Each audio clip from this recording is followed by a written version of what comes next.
Hello friends, मैं Rajeev Yadav, heart on skill centre near Jat college Hisar से।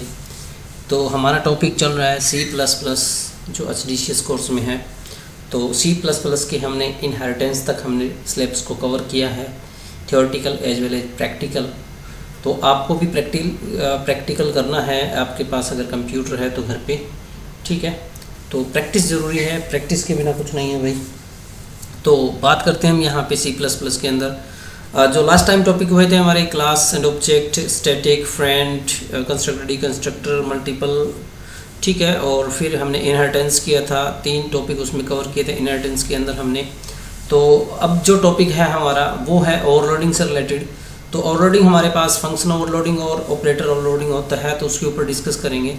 But इस वीडियो के अंदर हम जो सीखने जा रहे हैं वो फंक्शन ओवरलोडिंग सीखेंगे, ठीक है। तो हम कैसे यूज करेंगे इसको, ये देखो मेरे MS वर्ड में एक फ़ाइल बना रखी है, उस फाइल को हम रीड करेंगे और रीड करने के बाद आपको पता चलेगा थियोरेटिकल की ओवरलोडिंग होता क्या है।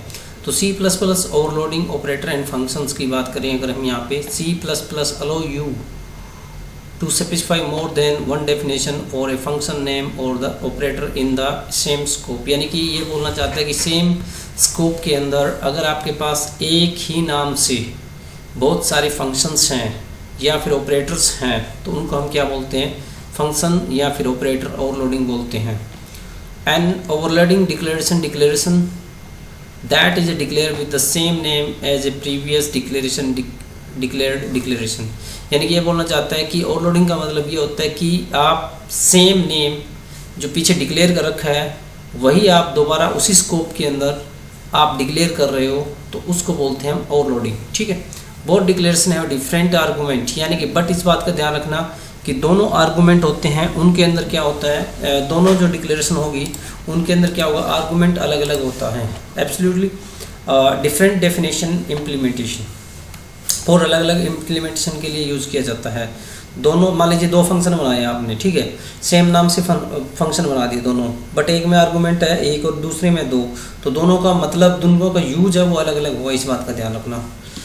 When you call an, यहाँ पे अगर आप बात करें तो when you call an overloaded function of or operator, compiler determine the most appropriate definition to use the by comparing the argument। यानी कि अगर मान लें ओवरलोडिंग आपने ऑपरेटर या फंक्शन यूज़ किया है तो कंपाइलर क्या करेगा, उनके आर्गूमेंट के अकॉर्डिंग उसको कंपाइल करेगा। और use to call the function operator with the parameter types, यानी कि पैरामीटर पे डिपेंड करता है, यानी कि आर्गूमेंट पे डिपेंड करता है इन द डेफिनेशन, ठीक है। The process of the selecting the most appropriate overloaded function operator called overloaded resolutions. Okay, function overloading क्या होता है इसके बारे में हम पूरा डिटेल से करेंगे। You can have multiple definition of the same function name, यानी कि आपके पास बहुत सारे डेफिनेशन बना रखी है, बॉडी बना रखी है सेम फंक्शन नाम से, सेम स्कोप के अंदर। The definition of the functions must different from each other, यानी कि ये आपको पता चल गया कि जो फंक्शन की जो डेफिनेशन है वो अलग अलग होती है, टाइप, उसका टाइप अलग होता है, उसके नंबर ऑफ आर्गूमेंट्स अलग होंगे, जो नंबर के अंदर जो आर्गूमेंट होंगे वो लिस्ट अलग होगी। You can not overload function declaration that different only by the return type. Return type से आप क्या कर सकते हो, उसको वो नहीं कर सकते, ओवरलोडिंग नहीं कर सकते हो। तो एक एग्जांपल है यहाँ पे, वो एग्जांपल आप देखो कि आपने ऑपरेटर ओवरलोडिंग यानी कि फंक्शन ओवरलोडिंग एग्जांपल इन्होंने बनाया है, तो कैसे है। तो आपने क्या किया, हैश इंक्लूड आईस्ट्रीम लिखा यूजिंग नेम स्पेस std, जो हमें हर एक में लिखते हैं। तो क्लास का नाम लिख दिया आपने प्रिंट डाटा नाम से यहाँ पे, ठीक है। क्लास का नाम क्या है आपके पास, प्रिंट डाटा नाम से है। पब्लिक के अंदर आपने वॉइड प्रिंट इंट आई आपने यहाँ पे ले लिया, ठीक है। अब आपके पास क्या है, वॉइड में एक फंक्शन है, फंक्शन का नाम है प्रिंट, और यहाँ पे आपने इंट आई ले लिया, ठीक है। सी आउट के अंदर प्रिंटिंग इंटीजर, यानी कि आप ये बोलना चाहते हो कि यहाँ पे आपने इंटीजर प्रिंट करवाया, ठीक है। अगला आपने ले लिया वॉइड प्रिंट डबल, यानी कि आपने आर्गूमेंट में ले लिया यहाँ पे फ्लोट डबल, तो यहाँ पे आप क्या प्रिंट करवाना चाहते हो, फ्लोट प्रिंट करवाना चाहते हो, ये बोल रहा है, ठीक है। फिर उसके बाद अगला प्रिंट ले लिया, प्रिंट देखो फंक्शन का नाम सेम चल रहा है, आर्गूमेंट अलग अलग है। फिर आपने क्या किया, यहाँ पे करैक्टर लिया, करैक्टर के अंदर आपने क्या किया, एक स्ट्रिंग टाइप से करैक्टर ले लिया, प्रिंटिंग आपने सी को प्रिंट करवा दिया, तो ये बोल रहा है करैक्टर्स आपने प्रिंट करवाए, ठीक है। यहाँ पे फंक्शन बंद है और यहाँ पे आपने क्लास को बंद कर दिया, यहाँ पे ये देखो, ठीक है। अब इंट मेन की बात कर रहे हैं कि आप मेन फंक्शन में जाओगे, अगर आप मेन फंक्शन में जा रहे हो तो प्रिंट डाटा अब आपके पास क्या है, यहाँ पे ये क्लास थी हमारे पास प्रिंट डाटा नाम से, उसका ऑब्जेक्ट आपने प्रिंट डाटा का डी नाम से ऑब्जेक्ट बनाया है, पी नाम से बनाया है, पी डी डॉट प्रिंट आपने किया है। यहाँ पे पी डी डॉट प्रिंट किया, 5 लिख दिया। 5 लिखने का मतलब ये है कि आपने पहले फंक्शन जो इंटीजर वाला है उसको कॉल किया है, ठीक है। ये बता भी रहा है कॉल प्रिंट इंटीजर, ठीक है। फिर आपने क्या किया, पी डी डॉट प्रिंट, ठीक है, पी डी डॉट प्रिंट। यहाँ पे आपने 500 पॉइंट यानी कि 500.263 आपने प्रिंट करवा दिया यहाँ पे। इसका मतलब आपने प्रिंट किया फ्लोट यानी कि डबल को प्रिंट कर दिया। Call print to character hello C++ लिखा यानी कि आपने करैक्टर वाले फंक्शंस को यहाँ पे प्रिंट करवा दिया।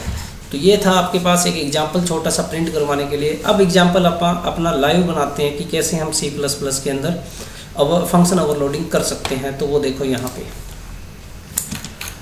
ओके, हमने क्या किया यहाँ पे, वही अपन लिखना पड़ेगा, इस बात का ध्यान रखना, हैज़ इंक्लूड आईओस्ट्रीम। आपने आईओस्ट्रीम लिखा यहाँ पे। आईओस्ट्रीम लिखने के बाद आपने क्या किया, यहाँ पे आपने लिखा कि यूजिंग नेम स्पेस std। अब बात आती है आपके पास यहाँ पे कि आपको लिखना है, पहले सिंपल मेन के अंदर बना के दिखा देता हूँ आपको। उससे पहले आपने इस मेन से पहले आपने बहुत सारे फंक्शन बनाने, जैसे आप बनाते हैं ऑपरेटर का, ठीक है। माई यहाँ पे आपने बना दिया वॉइड माई ऑपरेटर्स, ठीक है, ऑपरेटर्स, ठीक है। ऑपरेटर्स नाम से आपने एक फंक्शन बनाया। उसके अंदर आपने क्या किया, यहाँ पे आपने यहाँ पे लिखा एक नंबर जो आपको लिखना है, नंबर 1 या ए लिख दो आप यहाँ पे। और आपने क्या किया, इसके अंदर आपने मल्टीप्लाई आपस में करवा दिया उसको, ठीक है, या स्क्वायर निकाल दिया या क्यूब निकाल दिया इसके अंदर। तो सी आउट आपने डायरेक्ट यहाँ पे अप्लाई कर देना, या फिर आप यहाँ पे एक वेरिएबल ले लो इंटीजर में क्यूब नाम से, cube equal to a into a. तो ये आपने यहाँ पे प्रिंट करवा दिया। सी आउट पे गए, सी आउट पे जाने के बाद आपको ये बोला गया कि आप कहो क्यूब, ठीक है। और आपने यहाँ पे लिख दिया भाई क्यूब, ठीक है। तो एक फंक्शन यहाँ पे आपने प्रिंट करवा दिया। इस फंक्शन को मैं कॉपी कर लेता हूँ यहाँ से, क्योंकि बार बार लिखना पड़ेगा इसको, क्योंकि ऑपरेटर ओवरलोडिंग हम कर रहे हैं, ठीक है। ये तो क्यूब हो गया। अगला कंट्रोल भी किया आपने यहाँ पे। अब इंटीजर ए है ना, इंटीजर ए के बाद आपने लिया यहाँ पे x integer y।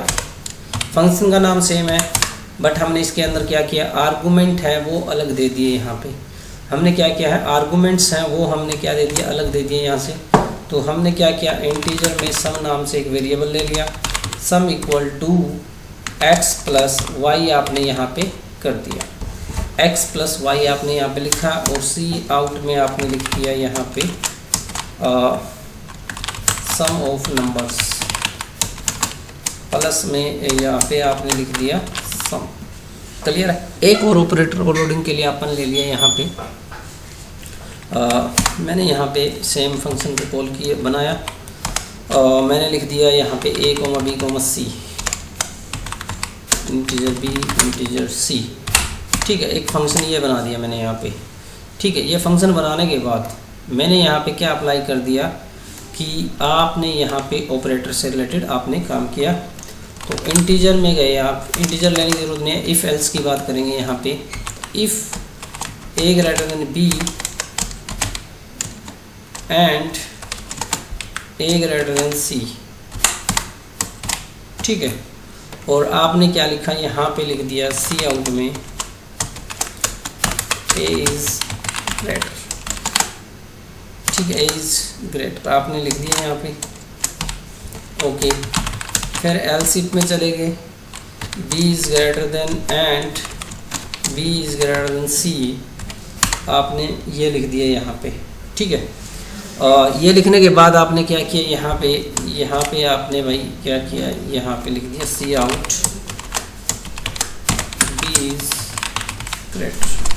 b is greater आपने लिखा यहाँ पे, b इज़ ग्रेटर आपने लिखा। फिर एल्स में चले गए आप, एल्स में जाने के बाद सी आउट लिखा आपने और c is greater, c is greater. ठीक है, तो आपने ये सब लिख दिया यहाँ पे। ओके, क्लियर है। अब आपके पास आता है मेन फंक्शन यहाँ पे। तो मेन फंक्शन में हम कैसे काम करेंगे वो चीज़ आपको पता होनी चाहिए, कैसे काम करोगे आप मेन फंक्शन में। तो आपने क्या किया, यहाँ पे मेन लिखा। मेन लिखने के बाद सबसे पहले एक फंक्शन कौन सा है हमारा, माई जो है, इसको हमने कॉपी किया और मैंने यहाँ पे इसको सिंपली पेस्ट कर दिया और इसके अंदर कोई भी वैल्यू मैंने 1 पास कर दी। ठीक है, अब इसको रन करते हैं यहाँ से। तो रन करोगे तो आपको रिजल्ट मिलेगा यहाँ पे सिर्फ 1 क्यूब मिल गया उसका, और ये वैल्यू आप कम भी रख सकते हैं। यहाँ पे आपने 3 लिख दिया और अब इसका रिजल्ट आपको मिलेगा 927। ठीक है, क्यूब मिल गया। स्लेशन दे दो यहाँ पे ताकि आपको इसके अंदर ज़्यादा प्रॉब्लम्स ना हो। स्लेशन ज़रूरी है, सेपरेटली सब कुछ दिखना चाहिए। स्लेशन स्लेश एन।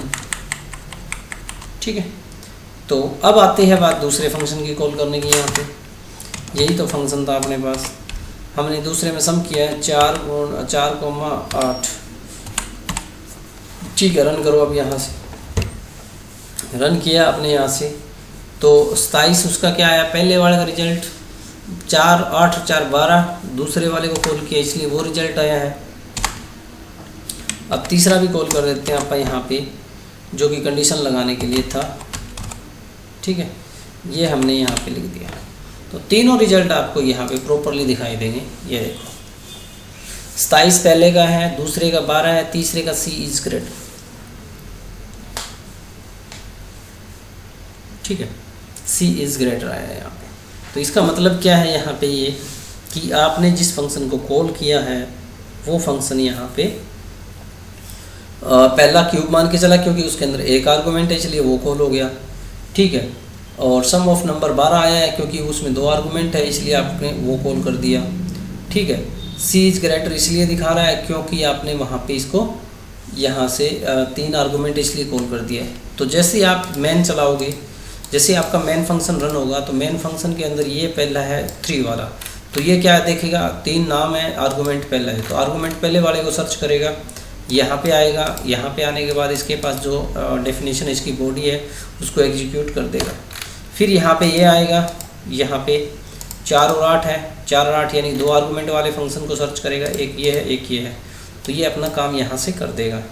ठीक है, उसके बाद आता है आपके पास यहाँ पे कि आपने लिखा यहाँ पे इंटीजर ABC है, तो 3 आर्गूमेंट है इसके अंदर, तो 3 आर्गूमेंट इसको जहाँ मिलेंगे यहाँ पे, ये 5, 3, 7 है, तीनों आर्गूमेंट ये हैं, तो आप यहाँ से ये इसको एग्जीक्यूट करना शुरू करेगा। तो ये है एक सिंपल सा प्रोग्राम जिसमें आप फंक्शन ओवरलोडिंग कर सकते हो। फंक्शन ओवरलोडिंग के साथ मैं आपको यहाँ पे डिफ़ॉल्ट फंक्शन के बारे में भी बता देता हूँ कि डिफ़ॉल्ट फंक्शन हम कैसे यूज़ करते हैं इसके अंदर। तो इसका भी एक छोटा सा प्रोग्राम कर लेते हैं डिफ़ॉल्ट फंक्शन का भी। तो यहाँ तक आपको नोट करना है, पहले ये नोट करो, यहाँ से यहाँ तक 3 स्टेप में नोट कर लेना। ये हो गया, उसके बाद ये नोट करो यहाँ से यहाँ तक, फिर उसके बाद ये नोट करो यहाँ से यहाँ तक,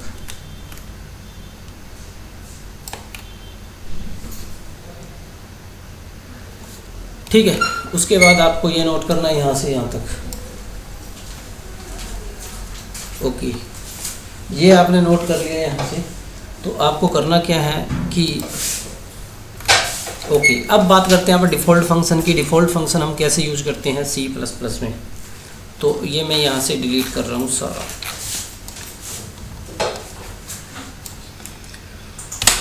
ओके, आपने क्या किया, यहाँ पे void आपने लिख दिया, यहाँ पे सम लिख दिया, मान लीजिए integer a integer b equal to 20। Integer में आपने लिख दिया add equal to a plus आपने b कर दिया यहाँ पे, ठीक है। और अब आप यहाँ पे गए मेन फंक्शन के अंदर। मेन फंक्शन के अंदर जाने के बाद आपने यहाँ पे सम को कॉल किया और सम में आपने ये 34 लिख दिया इतना, और आप एग्जीक्यूट करोगे इसको तो आपको रिजल्ट मिलेगा 34 और 45 को मिला के। ठीक है। 34 और 45 को जो भी बनेगा वो आपके पास यहाँ पे रिजल्ट आ जाएगा। ये देखो 79 यहाँ पे आपको दिखाई देगा। अब इसका रीज़न क्या है, क्योंकि डिफ़ॉल्ट फंक्शन होता है वो राइट टू लेफ़्ट चलता है। इस बात का ध्यान रखना कि अगर आपने फंक्शन की बॉडी के अंदर फंक्शन की आर्गूमेंट के साथ ही अगर आप कोई वैल्यू डिक्लेयर कर देते हो, आर्गूमेंट के अंदर ही कोई वैल्यू डिक्लेयर कर दी, तो वो डिफ़ॉल्ट फंक्शन इसके अंदर होता है। तो डिफ़ॉल्ट फंक्शन आपने यहाँ पे पास कर दिया। अगर मान लीजिए मैं यहाँ पे c भी लिख देता हूँ और मैंने यहाँ पे प्लस में c किया और यहाँ से मैं लिख देता हूँ डायरेक्टली मतलब 7 यहाँ पे, तो आपको यहाँ पे ये रन करके नहीं दिखाएगा, क्योंकि पहले हमेशा ही इस बात का ध्यान रखना राइट साइड में डाटा होना चाहिए। अगर राइट साइड में कोई डाटा नहीं और लेफ़्ट में आपने लिख दिया तो वो एरर शो करेगा। तो ये इसका रूल है कि डिफ़ॉल्ट फंक्शन जब भी यूज़ करो तो आपके पास राइट साइड से डाटा स्टार्ट होता है हमेशा ही। अब मैंने ये लिख दिया यहाँ पे और इसको हटा देता हूँ, तो ये फील्ड है, ये फील्ड है, इसके पास वैल्यू नहीं है। तो अब आप रन करोगे तो आपका प्रोग्राम यहाँ से रन हो जाएगा। ठीक है, तो इस तरह से आप क्या कर सकते हो, यहाँ पे यूज़ कर सकते हो और आपको रिजल्ट मिल जाएगा।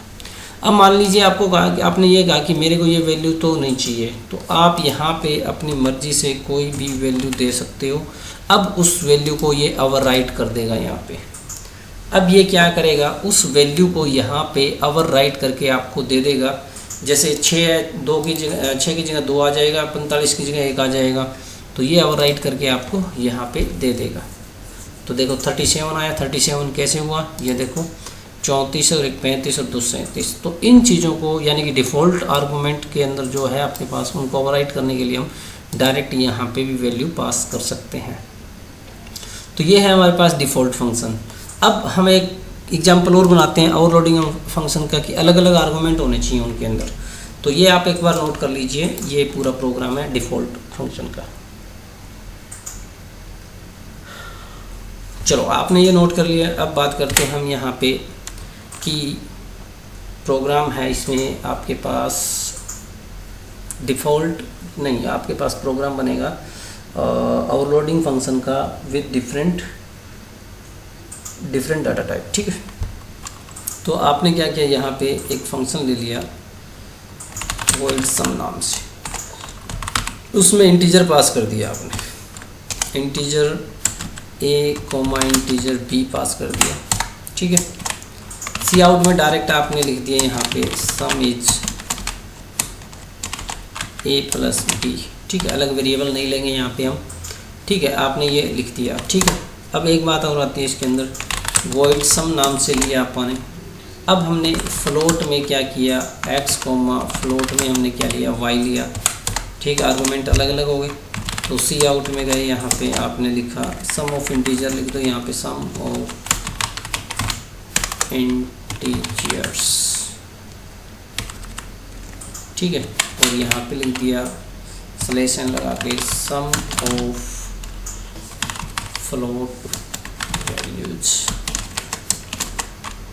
और आपने यहाँ पे x प्लस वाई कर देना है। ओके, ठीक है। अगला एक और बना लो, करेक्टर का बनाना है, तो करेक्टर भी आप प्रिंट करवा सकते हो इसके अंदर। चलो यही आप बनाओ एक बार इसमें। अब आपने क्या किया, मेन फंक्शन में गए। मेन फंक्शन में जाने के बाद आपने यहाँ पे इन फंक्शंस को कॉल करना है। तो कॉल करना है तो पहले सम फंक्शन आपने कॉल किया यहाँ पे, और उसके अंदर कोई भी 2 इंटीजर वैल्यू आपने पास कर दी। फिर सम फंक्शन लिया आपने, और उस फंक्शन के अंदर फिर आपने पॉइंट में कोई भी वैल्यू पास कर दी। ठीक है, तो आपके पास यहाँ पे ये अलग अलग आर्गूमेंट के डाटा टाइप के फंक्शंस आ गए, और आप यहाँ पे जस्ट क्लिक करो और आपको रिजल्ट मिल जाएगा। यहाँ पे मैंने कुछ गलती कर दिया।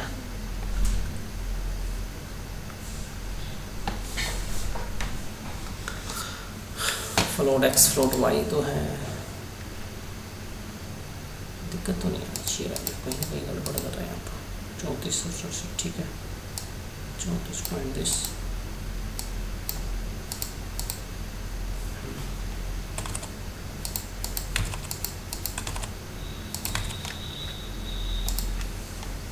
डबल लेना पड़ेगा क्या? हो सकता है अपन डबल लेना हो। चलो एक काम करो, फ्लोट को भी एक रखते देखो,